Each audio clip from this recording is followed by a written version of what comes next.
अमरावती शहरातील वाहतुकीची जीवनवाहिनी असलेला अमरावती शहरातील रेल्वे पूल जर आपण पाहिलं तर आता धोकादायक स्थितीमध्ये येऊन ठेपलेला आहे आणि त्याच पार्श्वभूमीवर प्रशासनाच्या वतीनं मागील 18 दिवसांपासून या पुलावरील वाहतूक पूर्णतः बंद केलेली आहे आणि त्यामुळे वाहतुकीचा अमरावती शहरामध्ये खोळंबा होतो। कारण या पुलाच्या माध्यमातून राजकमल चौक असेल, इरविन चौक, जयस्तंभ चौक आणि मुख्य बाजारपेठेमध्ये जाता येते, काँग्रेस नगर असेल, रुक्मिणी नगरमध्ये, परंतु हा पूल जो आहे तो वाहतुकीसाठी बंद करण्यात आलेला आहे। परंतु 18 दिवसात जर आपण पाहिलं कुठलाही ठोस तोडगा या उड्डाणपुलासंदर्भात उड्डाणपुलाच्या निर्माणासंदर्भात जो आहे तो तयार झालेला नाही। त्यामुळे जर आपण पाहिलं तर अमरावतीकरांमध्ये सध्या संतापाची लाट पाहायला मिळते। दुसरीकडे जर आपण पाहिलं तर पुलाचं काम केव्हा सुरू होईल असा प्रश्न जो आहे तो विचारला जातोय आणि या पुलावरून कोणीही वाहतूक करू नये यासाठी या ठिकाणी संरक्षण भिंतीचं काम आता पूर्ण झालेलं आहे आणि त्याच्याही पुढे जाऊन जर आपण पाहिलं त्या ठिकाणी पोलिसांनी बॅरिकेडिंग जे आहे ते उभारलेले आहेत। सणोत्सवाचा संपूर्ण काळ आहे आणि अशाच काळामध्ये जर आपण पाहिलं तर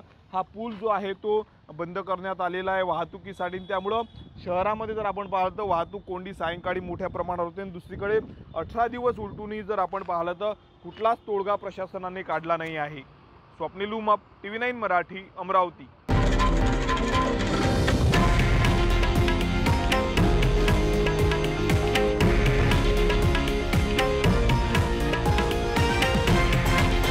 हे आहे देशातील नंबर 1 न्यूज नेटवर्क आणि आपण पाहत आहात TV9 मराठी, एकमेव।